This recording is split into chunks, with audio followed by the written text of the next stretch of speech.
Le colonel Assimi Goïta, auteur principal de la rupture de l'ordre constitutionnel, préside la transition. Ce qu'il a cherché et obtenu après être resté plusieurs mois dans l'antichambre en tant que vice-président.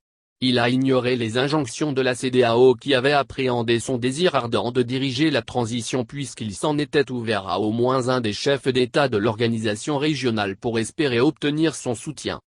Qui veut noyer son chien l'accuse de rage et ne rate jamais l'occasion de le faire. On a distrait le peuple malien avec des histoires de pro-russes et des anti-français, alors qu'une ambition venait de se réaliser au forceps. Assimi l'a cherché et l'a obtenu, contrairement à Amadou Aya Sanogo, lui, putschiste en chef, dirige la transition, comme en 1991. Comme le Fiat, il tient à respecter le délai fixé pour la fin de la transition. Pour transmettre le pouvoir au vainqueur de la prochaine élection présidentielle prévue au mois de février 2022. Pour partir et tourner le dos au pouvoir? Peut-être pas définitivement. Peut-être fera-t-il comme Hatt qui semble l'inspirer. De l'admiration pour feu le général président? Assimi n'en manque pas, eu égard à des propos et gestes envers l'homme du 26 mars et sa famille.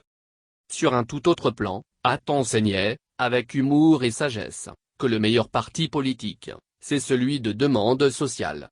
En d'autres termes, s'atteler à résoudre les problèmes sociaux de base.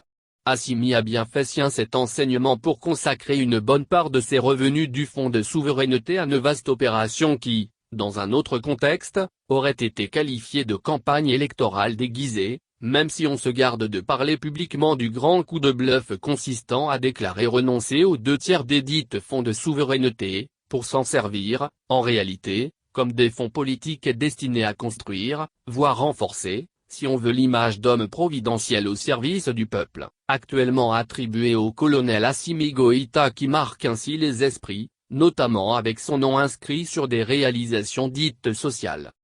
On le sait, on guérit difficilement du virus du pouvoir qui provoque l'accoutumance aux lambris dorés des palais, aux honneurs et aux flagorneries des courtisans qui, à peine, distinguent le détenteur du pouvoir de Dieu incarné sur terre.